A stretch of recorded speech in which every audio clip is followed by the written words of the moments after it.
وہ مال وہ ہلاک ہو رہے ہیں.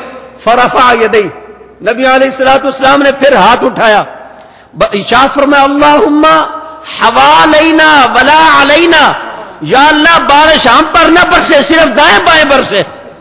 حضور نے کیا فرمایا؟ اللہم حوالینا ولا علینا، یا اللہ بارش ہم پر نہ برسے، دائیں بائیں برسے. صحابی بیان فرماتے ہیں فما یشیر الی ناحیۃ من السحاب، نبی علیہ الصلوۃ والسلام کا جدھر جدھر اشارہ ہوتا تھا الا انفرجت، حضور کا اشارہ ہوتا تھا بادل پھٹتے جاتے تھے. حتی صارت المدینہ مثل الجوبہ، حتیٰ کہ مدینہ طیبہ بالکل صاف ہو گیا، دائیں بائیں بارش ہو رہی ہے.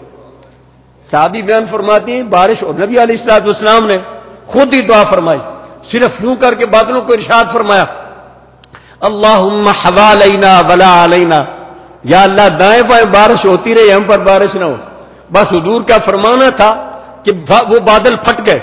بلکہ دوسری روایت میں یوں ہے اللہم حوالینا ولا علینا اللہم علی الاکام والذراب وبطون الوادیہ ومنابت الشجرہ، یا اللہ یہ بادل برسے، بارش برسے، لیکن کہاں پر؟ دائیں بائیں برسے، وادیوں پر برسے، پودے اگنے کی جگہ پر برسے، ٹیلوں پر برسے، لیکن یا اللہ مدینہ طیبہ میں نہ برسے. صحابی بیان فرماتے ہیں فقلعت، حضور کا یہ فرمانا تھا کہ وہاں سے بادل پھٹ گئے. فخرجنا فی الشمس، جب ہم مسجد سے نکلے تھے تو بالکل ہم تازہ دھوپ میں ہم چل رہے تھے، تازہ دھوپ میں چل رہے تھے. 1 مہینے تک دائیں بائیں کی وادیاں اور نالے بہتے رہے. دائیں بائیں سے جو بھی بندہ آتا تھا اچھی خوشخبریاں سناتا تھا. نبی علیہ الصلوۃ والسلام کے چاہنے سے بادل بھی آ جاتے ہیں. نبی علیہ الصلوۃ والسلام اگر بارشوں کو، بادلوں کو اگر سایہ فرمائیں تو وہ بادل برسنا شروع کر دیتے ہیں. اگر بادلوں کو اشارہ فرمائیں تو بادل پھٹ جاتے ہیں.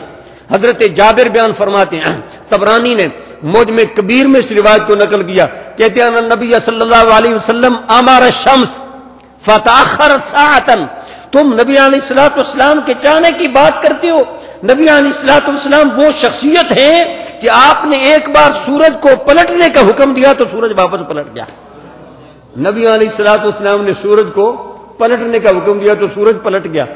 اس کی اس حدیث پاک کی وضاحت تفصیل حضرت اسماء رضی اللہ تعالی عنہ بیان فرماتی ہیں، کہتی ہیں خیبر والے سال ہم نبی علیہ الصلوۃ والسلام کے ساتھ واپس جا رہے تھے، مقام صحابہ میں پہنچے تو نبی علیہ الصلوۃ والسلام نے نماز اثر ادا فرما لی. حضرت علی المرتضیٰ رضی اللہ تعالی نماز اثر ادا نہیں فرمائی، اور آپ نے اپنا سر مبارک حضرت علی المرتضیٰ رضی اللہ تعالی کی گود میں رکھا اور آپ نے آرام فرمانا شروع کر دیا. اب حضرت علی المرتضیٰ رضی اللہ تعالیٰ عنہ کو ہم جیسا بندہ ہوتا تو حضور کو جگا لیتا، حضور ذرا جاگے میری نماز قضا ہو رہی ہے. لیکن حضرت علی المرتضیٰ رضی اللہ تعالیٰ عنہ کو توحید کس نے سکھائی تھی؟ نبی علیہ الصلوۃ والسلام کی آغوش نبوت میں آپ نے پرورش پائی تھی. حضرت علی المرتضیٰ رضی اللہ تعالیٰ عنہ کو اب آداب نبوت، آداب توحید کون سکھائے؟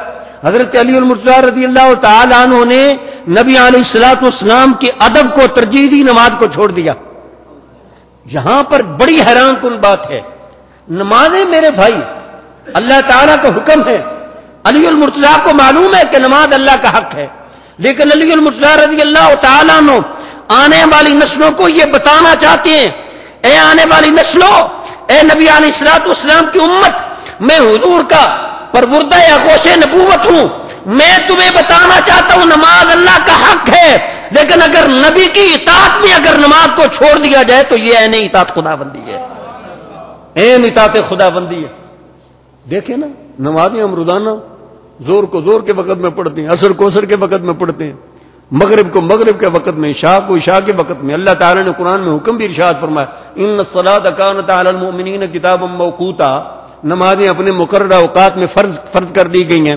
لیکن مقام عرفات میں حاجی جا کر زور اثر کو اکٹھے کیوں پڑھتے ہیں؟ آج اکیلے اکیلے پڑھ لیں، بڑے امام کے پیچھے پڑھیں، اکیلے اکیلے پڑھیں. لیکن ہر مسلک کا آدمی کہے گا کہ یہاں زور کو اثر کو زور کے ساتھ ملا کے پڑھنا ہے. کیوں پڑھنا ہے؟ اس لیے کہ اگر یہاں پر ملا کر نہ پڑھیں گے تو رب تعالیٰ قبول نہیں فرمائے گا، اس لیے کہ آج رسول اللہ نے اثر کو زور کے ساتھ ملا دیا. میرے بھائی نبی علیہ الصلوۃ والسلام مالک احکام ہیں، آپ شارع ہیں، شریعت کے مالک ہیں، مختار ہیں. اگر آپ کسی وقت کو تبدیل فرما دیں تو رب تعالیٰ قیامت تک اسی چیز کو دین بنا دیتا. آپ نے مغرب کو عشاء کے ساتھ پڑھا، قیامت تک کے لیے مغرب کو مقام مزدلفہ میں عشاء کے ساتھ ملا کے پڑھنا یہ دین ہے. ساری زندگی ہم پانی یہ پڑھتے رہے، کتابوں میں بھی آیا، ہم نے بھی پڑھا، پانی بیٹھ کے پینا سنت ہے، لیکن آب زمزم کو کیوں کھڑے ہو کر پیتے ہیں؟ اس لیے کہ نبی علیہ السلام نے جب طواف کعبہ فرمایا تو آپ پانی پینے کے لیے زمزم کے کنویں پہ چلے گئے. آپ کو معلوم ہے کہ کنویں کے قریب اگر کچی جگہ ہو، جب پانی بوکے سے نکالا جاتا ہے تو کچھ چھینٹے باہر گر جاتے ہیں، جس کی وجہ سے دائیں بائیں کیچڑ ہو جاتا. نبی علیہ السلام کے لیے تو یہ عارضہ تھا. سرکار نے اس عارضے کی وجہ سے کھڑے ہو کر پانی نوش فرمایا. لیکن آپ کو معلوم ہے قیامت تک کے لیے آب زمزم کے لیے یہی قانون کہ مصطفیٰ کریم نے کھڑے ہو کر پانی پیا. ہر پانی بیٹھ کر پیو، لیکن جس پانی کو مصطفیٰ نے کھڑے ہو کر پیا اس کو کھڑے ہو کر پینا یہ دین ہے. اس کو کھڑے ہو کر پینا یہ دین ہے. نبی علیہ السلام صحابہ کے ساتھ مدینہ مکہ مکرمہ میں تشریف لائے. مکہ کے کافروں نے کہا دیکھو یہ مدینہ طیبہ میں ان کے رنگ پیلے پڑ گئے، یہ کمزور ہو گئے، یہ لوگ ہیں یہ یعنی کفر کو ختم کریں گے، پوری دنیا پر اسلام کا غلبہ کریں گے. نبی علیہ السلام نے صحابہ کہا لا تسمعوا لهذا القرآن، یہ قرآن نہ سنا کرو، والغوا فیہ، شور مچایا کرو، لعلکم تغلبون، تاکہ شاید تم غالب آ جاؤ. تو انہوں نے شور مچانا شروع کر دیا. نبی علیہ السلام نے فرمایا ہمارے یہ قرآن کی وجہ سے شور ڈالتے ہیں، آج کے بعد ہم ایسا کریں گے، زور کو خفیف پڑھیں گے، عصر کو خفیف پڑھیں گے. مغرب کے وقت یہ کھانے پینے، مغرب کے وقت یہ کھیل کود میں ہوتے ہیں، عشاء کے وقت یہ کھانے پینے میں ہوتے ہیں، فجر کے وقت یہ سوئے رہتے ہیں. باتوں پہ غور کرو، فجر کے وقت کافر سوئے رہتے ہیں، مومن جو ہے وہ نماز پڑھتا ہے، کافر سویا رہتا. صرف آئینہ ہے آپ کے سامنے، کہنا کچھ نہیں. حضور نے فرمایا فجر کے وقت یہ سوئے رہتے ہیں، ان 3 اوقات میں بلند آواز سے پڑھیں گے، 2 اوقات میں خفیف پڑھیں گے. رب تعالی نے ارشاد فرمایا محبوب جسے تو خفیف بنا دے قیامت تک وہ خفیف، جسے تو جہر کر دے قیامت تک جہر. حضور کی اداؤں کا نام دین ہے. تو کیا سمجھتا، تو کیا سمجھے کہ مقام نبوت کیا؟ حضور اگر کبھی زور کی 6 پڑھتے تو میں قسم کے ساتھ یہ بات کہتا ہوں رب تعالیٰ قیامت تک زور کی 6 رکعتیں فرما دیتا. لیکن حضور نے 4 رکعتیں ادا فرمائی، رب تعالیٰ نے 4 کو دین بنا دیا. اب اگر تو حضور کے طریقے کو چھوڑ کر 4 کے بجائے 5 پڑھتا ہے، 6 پڑھتا ہے، 8 پڑھتا ہے تو رب تعالیٰ تیری نماز کو مردود فرما کے تیرے منہ پہ مارے گا. فرمائے گا مردود مجھے تیری رکعتوں کی ضرورت نہیں، مجھے تو اپنے محبوب کی اداؤں سے محبت ہے. اگر تو میرے محبوب کے طریقے کو چھوڑتا ہے تو مجھے تیری نمازوں کی ضرورت نہیں. نبی علیہ السلام کی اداؤں سے دین بنتا، حضور کی چاہت سے قبلہ بدلتا. تو آج تک یہی سوچتا رہا نبی کے چاہنے سے کیا ہوتا؟ میرے بھائی نبی کے چاہنے سے قبلہ بدل جاتا. قرآن اٹھا کے دیکھ، پارہ 2 سورہ بقرہ رب تعالیٰ ارشاد فرماتا، پورا رکوع پیچھے سے پڑھ کے لاؤ. رب تعالیٰ ارشاد فرماتا ہے قد نرى تقلب وجهك في السماء. آج بھی مسجد قبلتین مدینہ طیبہ میں نبی علیہ السلام کی عظمتوں کے نقارے بجا رہی ہے. حاجی لوگ جاتے ہیں مسجد قبلتین کی جا کر زیارت کرتے ہیں. زور کا وقت ہے، بنو اوف کا محلہ، نبی علیہ السلام کی دعوت کی گئی، حضور ادھر تشریف لے گئے. 17 مہینے مدینہ طیبہ میں آئے ہوئے ہو گئے.